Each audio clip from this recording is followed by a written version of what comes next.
Welcome to the Default Profitable Podcast. You're listening to the next episode, and today we're going to focus on what it takes to start, run, and grow a local business.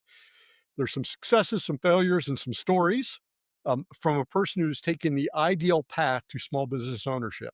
I'm your host, Matt Nettleton, and today my guest is Michael Salemi. Michael, welcome to the show. Thank you for having me, Matt. It's a pleasure to be here. No problem. Now, we've spoken twice before. Yes, we have. So I know you as if we've known each other for years. However, the people who are listening have no idea who you are. Why don't you take 2 minutes, introduce yourself, and then we'll talk about your business. Sure. My name's Michael, as you said. My wife and I own a business called Colored Threads, where we specialize in corporate apparel, promotional products, as we like to say, all things swag. Spent the first half of my professional career working for big companies, running big sales divisions. And one day woke up and said, enough's enough. The dollar I make is the dollar I want to keep. I don't want 15% of the dollar that I make for somebody else. And so that's really the impetus behind it. So what big company actually gave you 15%? Yeah. They're gone. They're long gone. All those wonderful caveats when you went to work for somebody as a C-level, stock options, bonuses, company cars, all that good stuff. It's icky pooey. Yeah. Golden handcuffs. Yes. All right. So you started with the explanation of your business is all things swag. So corporate apparel, gifts, all that. When did the business start? Yeah, that's a great question. So officially it's incorporated in 2002. Lori, my wife, started this business when we lived in New Jersey. It was a totally different... What exit? Yeah, right up in Sparta. Yeah, off Interstate 4. Look at you throwing out the East Coast language. Nice job. So she started this craziness way back in 2000, and she was bringing in textiles and selling them to gourmet coffee shops. She and I both came from the food service industry, so that was a natural transition for her as she moved into this. Long story short, she called on a coffee house that had a food service grade apron that was embroidered with 2 ginger men. And the embroidery was so bad, the weave was so bad, you could run your fingers through the thread. And Lori said, well, I know where to find the aprons, and I'll figure out how to do the embroidery. And then you have to fast forward to 30 days after that. Honest to God, we met a true cowboy in downtown New Jersey. You can't make this stuff up, right? And this guy was a bull riding cowboy, broke his arm. We met with him. We go down the basement of his mother's house. He has black, hefty garbage bags all over the basement. I said to him, what's in the bags? And he said, cash. And I stumbled. I'm like, come on. I know we're in New Jersey. We're in Newark. Come on. He's like, well, they're school uniforms. I do all of the New Jersey public school uniforms when I'm not riding bulls, and I broke my arm, so I'm making uniforms right now. And that's how he supported himself. So as we're walking out of that basement, I looked at Lori and I said, I don't know what the business plan is for what you're forecasting or projecting, but whatever it is, it's got to include embroidery, right?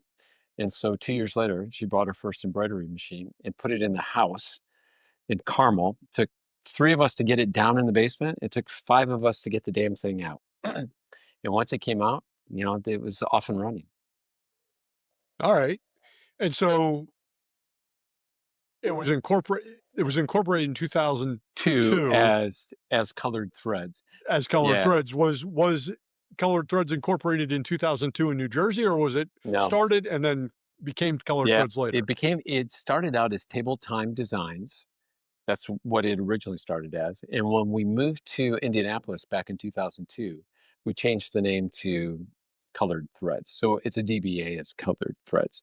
And it's really important because as Lori migrated from taking table runners and placemats and things of that nature, textiles that were being used in retail, and migrated to the B2B side, we had to figure out a better name than Table Time Designs. And time is spelled T-H-Y-M-E. So we were playing on words. I like that. Yeah, it was pretty cool. So if anyone looks this up, it's Table Time Designs legally, and then DBA Colored Threads. Excellent. Yep. All right. And so 2002, your Yeah. wife is really up and running. When do you I decide? yeah, great question. I came in the business 12 years ago, almost 13 years ago. It'll be 13 years ago next month that I came into the business. So Lori's business was exploding. It was growing. She was looking to take on a business partner. And as a business person, I'm not a big believer in business partners. I never think they work well for all the obvious reasons. That's pretty well documented. And so, as luck would have it, I was I was kind of worn out doing what I was doing, and Lori asked me if I wanted to come in. And I think there was hesitancy, skepticism. There's a lot of things going on when that question popped up because ideally we work really well together. It's how we met working together. So husband and wife though in an office that can be tricky. And it was tricky for me because I came in thinking I knew everything and I knew nothing. So for the first 6 months, I walked in here like, Lori, we got to do this and we got to do that. We should be doing this and we should be doing that. And she's looking at me like, you're an idiot. Shut up. We're not doing that. Why don't you just pipe down and learn the business a little bit before you start spewing all this stuff? Because I came from a big sales operation. I was like, hey, we need to do this. And that was the learning curve for me, truly. And so you had this, I so much relate to the being tired of the big company, Right? right? And you have this idea. Well, I had the idea before I joined my big company that they had it all figured out. Yeah, right. And then they handed me a 6-inch thick phone book of accounts. And my Right. boss's quote was, we're pretty sure most of these don't exist, Yeah. but you need to figure that out. Yeah. Good luck. Yeah, best of luck. Yeah. Um, but you get tired of the big company, Mm. and your wife says, "Hey, why don't you join this?" Yeah. Did you have any passion for it, or were you just kind of looking to replace a You know, paycheck? that's a great question. These are really good questions. I did not have a passion for it. Truthfully, I struggled to see the big picture when Lori talked to me about it. And I really struggled to see how I could fit in, how I could make it work. I came from a company, Oneida Food Service, where I was running a $500 million division, right? So, and it was fast paced and it was crazy. And I think I shared some of this with you. And I really enjoyed that, but I was never around. And the part of corporate America that I got tired of, and I shared this when we last spoke, was everyone attacking my fiefdom, right? Everyone's trying to take you out. Every Yep. single day, someone's trying to take you down. And I think I just got worn out or tired of it. And that's when Lori approached me and said, hey, have you thought about this? And then when I did think about it, as I said, I couldn't figure out how I would fit in. And Lori was quick to say, go sell what you enjoy doing. You like cycling, go talk to the bike shops. You like playing golf, go talk to the pro shops. You like fill in the blank, go talk to those guys. Go talk to car dealers. And that's pretty much how it evolved. And I would say within the first 6 months, we sat down and I looked at her and I said, I see it. I mean, I really do see what you've been talking about all these years. Prior to that, I kind of poo pooed it. I couldn't figure it out. And she could. So I give her a lot of credit. And I gave her a hard time, truthfully, in the beginning. I thought it was kind of cute and fun. And, all these years later, here we are and, making a living doing it and supporting families and all that good stuff. So I give her a lot of credit. She's done a really good job. Well, it's funny because there's some dimensions that one is most people that I talk to, there's a spectrum for entrepreneurs. There's the I just need to make money, and this is an opportunity to make money, Right. and there's the I have a passion for this, and I hope the money figures itself out. Right. Right. And everybody grows up thinking owning a business is I have a passion for this. Yeah. Right. And 95% of the people I talk to are like, no, no, I could make money. I wasn't really interested, Right. but I understood that I could make money. And so now here we Yes. are. Yes, that's exactly right. If Lori were on the call with us, Lori would tell you when she started the business, it was more of an artistic approach, the fun, the creative side of it. Today, she would tell you that it's not what she wanted. It's a full-fledged business with a P&L, right? And in the Yeah. beginning, it was fun and it was whimsical and you could do whatever you wanted to do. Today, you can't do that. Now you're locked in. Well, so one of the things we're going to talk about is she is going to be episode one of this 2 episode series on it, colored threads, She's awesome. You'll because love there is her. an element of how she ended up here that matters also. Yeah, for sure. For sure. So, so you came in, you had your big career, you were running a $500 million, Mm, yeah, division, right. and you're like, hey, we got to do this, we got to do this. What are some of the things that you thought you knew that in reality you didn't know? Yeah, oh, man. That's a long list, Matt. I thought you could come in with a CRM. You could, you could, I just thought you could take the procedures that I grew up with and just bring them into an entrepreneurial business. And in some ways you can, but in a lot of ways you can't. You can't be that rigid when you're trying to grow this thing. And I like to tell people, if you walk into our business today, you look around and you're like, oh, wow. Right. And everyone thinks, oh, I can go out and just do that tomorrow. It'll take me a year. Well, it's 22, 23 years in the making. It doesn't happen like that. And it's all those trials and tribulations early on, all of the schematics that I thought we could use and all of the procedures. You realize you got to be more nimble. You got to be more agile than the corporation that I came from or the corporate life that I came from. And those structures work well for us today. They didn't work well for us when we were trying to grow the business. So I would say out loud that the corporate puzzle pieces that I played with, they just didn't have any application to what we were doing over here. Here, we're just trying to figure out who to do business with and how can we do business with you. And you know this in the beginning, you're saying yes to everybody. And then a couple years down the road, you realize, okay, we can't say yes to everybody anymore. This is who we are. And who we are today, we've probably redefined ourselves at least three different times where we took wholesale embroidery, people that would come to us with their product and say, can you embroider this on contract? And we did that for a period of time to keep the machines busy. And then the orders start coming in and you realize, hey, we're more profitable on the B2B side. Let's get rid of that wholesale side. So that's got to go away. So it's that kind of evolution. And I don't think you can plan for that. I think you can plan to a degree. You have to have a business plan for sure. But I think you've got to be willing to cross out certain pieces of that plan when it's not working and just continue to move, continue to be quick-footed, if you will, in terms of what the reaction that's needed. Does that make sense? Well, so let's talk about that business plan. How detailed was your business plan? I'm Yeah, not when you yeah, started, but right. 6 months later, Yeah. when you're like, "Hey, wait a minute, I might actually see the picture." Yeah, no, that's great. Yeah, I've got this crazy little binder here. There it is, Yep. goals, right? We sat down after the first 6 months, and I realized these are the channels of business that we could go pursue. And who do we know in those channels of business, as in soft, warm introductions? So we started to move in that direction and articulate who we wanted to do business with. And then we just started to make that happen.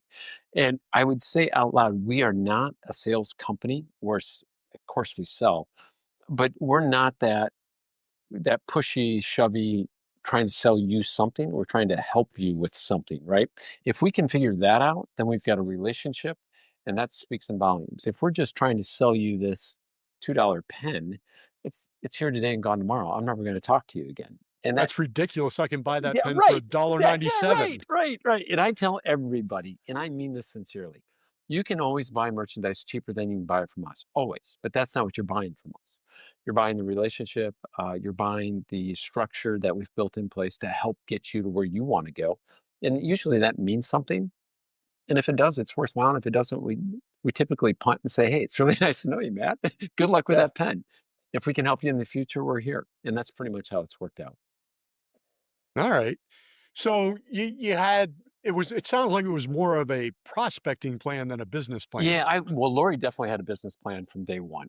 So in the very beginning, Lori started to work with healthcare. She had these unique little stick figures that were embroidered on aprons and onesies and baby blankets. And she tied into an organization that put that product nationally in the gift shops of all the hospitals. So she knew that she could move in that direction from day one. And she started making that happen. And that was the number one goal, healthcare, or number one client, healthcare. And man, I'm telling you, within the first 3 months of that first machine coming into the house, I remember distinctly going downstairs in the basement And back in the days when you had rolled fax paper, the day that went public, the next day the entire floor is covered with rolled fax paper. It ran out of paper, a whole ream of that stuff. Nice. It's orders. It's everywhere. It didn't come in a ream. It came in a It came roll. in a roll. That's correct. That's exactly right. And so there's a roll of all this fax paper. There are orders everywhere. Lori's super excited. I'm excited for her, and I'm thinking, oh, you've made it. And then I looked at her and I'm like, now the real work begins, because Yeah. a one-man shop, you got to make it, you got to package it, you got to distribute it, you got to get it out, and then you got to go do it all over again. And so within a very short period of time, we got her out of the house, put her in the Stutz building. She hired an employee and started moving in that direction. Yeah, yeah. So the plan was healthcare. Oddly enough, healthcare, if you look at our channels of business, healthcare is our single largest channel of business that we operate in today. And that's not by accident. All right. Yep. That's pretty solid. Yeah. Yeah. So Can be. so when somebody else that is a cog in the corporate machine Mm. gets tired of throwing themselves upon the gears, and they come to you and say, "Hey, man, I'm thinking about starting my own gig." Yeah. What do you? How's that conversation go with you? Oh my God. It's not good. I try to tell people, I came into the business, I didn't take a paycheck for the first 2 years. I mean, honest to God, I didn't take anything. And it had a lot to do with putting everything back into the company. And I think I've shared this with you.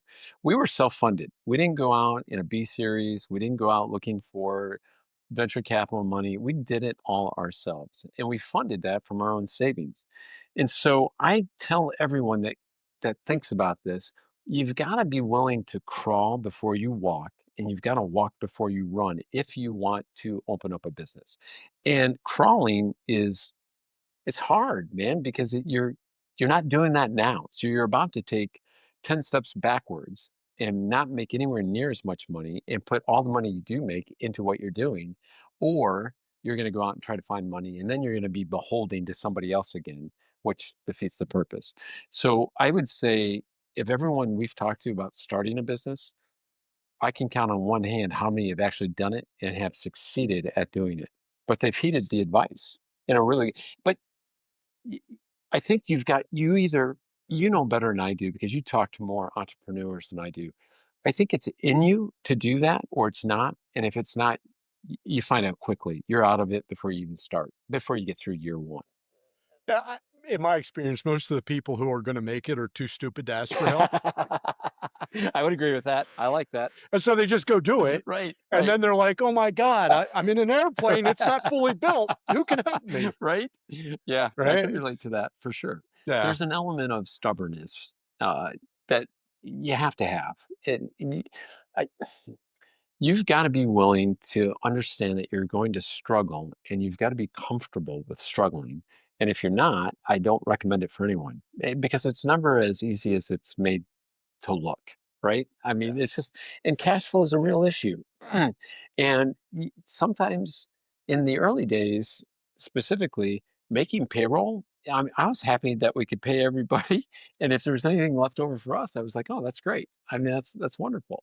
And then one day our financial advisor looked at me and said, hey, you got to start taking some money out of the company. You keep putting it back in. You got to get some out. And that was an eye-opening conversation, right? Because his expression was, you've got to get some milk out of the cow. You can't just keep it all in there. So that was really that was important for us as an Ha- entrepreneur. Have you read the book Profit First? I have not. So there's a book Mike Malkowitz wrote But called Profit I'm First. writing it down. And I had been in business 12 years before I read that book. Yeah. And that was like I I put that book down, and all I could say was, and I looked at my wife and I said, "Jessica, I think you're right." And she said, "What do you mean?" And she said, "I am an idiot." I said, "This book has proven to me that I am in fact an idiot." Yep. Yep. So Yep. I recommend that book. No, thank you for that. It's funny you bring that up, because profit was a big conversation.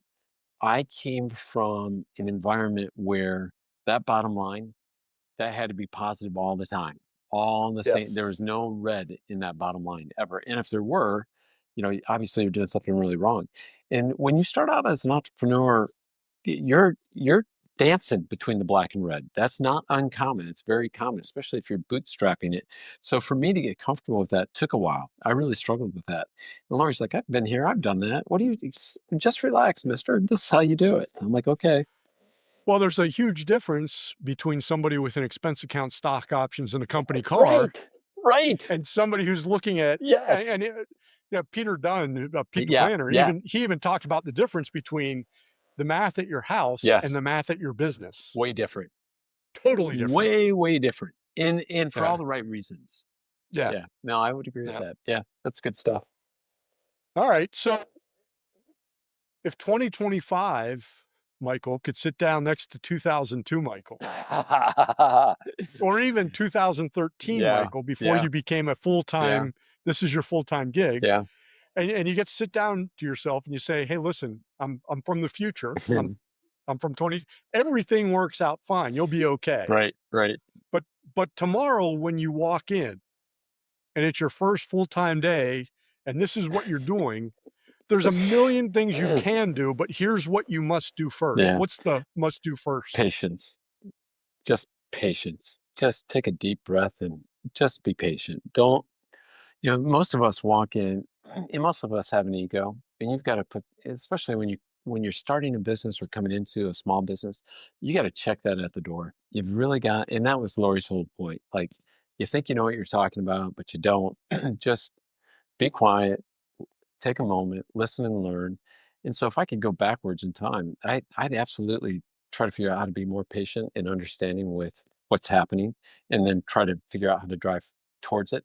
But you got to remember, in the corporate world, there is no patience. It's all, we got to make it happen now. We were making decisions on the P&L that affected the P&L that week. So it wasn't like you're strategizing on 2 years from now, right? I mean, you're trying to make decisions to move the needle right now. And that, and I got so accustomed to that, that when I came into our family-owned business, it took me a moment to recalibrate that thought process. All right. Yeah.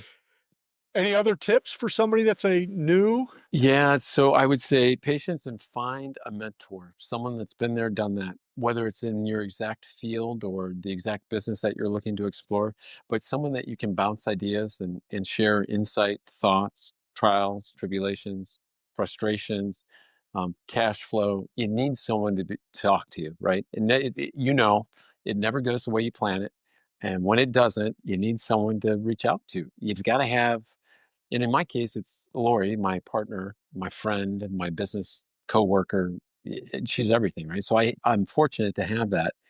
But I still have friends that I lean into, mentors that I've picked up over the years, that as we go through growth spurts or maybe downturns, I've leaned into those guys and said, "Hey, walk me through this. What am I missing, or what am I seeing, or are we, whatever the case may be." But you've got to have that in your back pocket. If you do not have that, you will not succeed. Yeah, it is funny how important other people are. Yeah. Yeah. Yeah. I mean, you've seen it up close and in person way more than I have. Yeah, You've got to yeah, have it's that. You really do. And it's no different than in the corporate world. You had a team and you were bouncing off the team with regard to whatever you're trying to get to, or drive towards.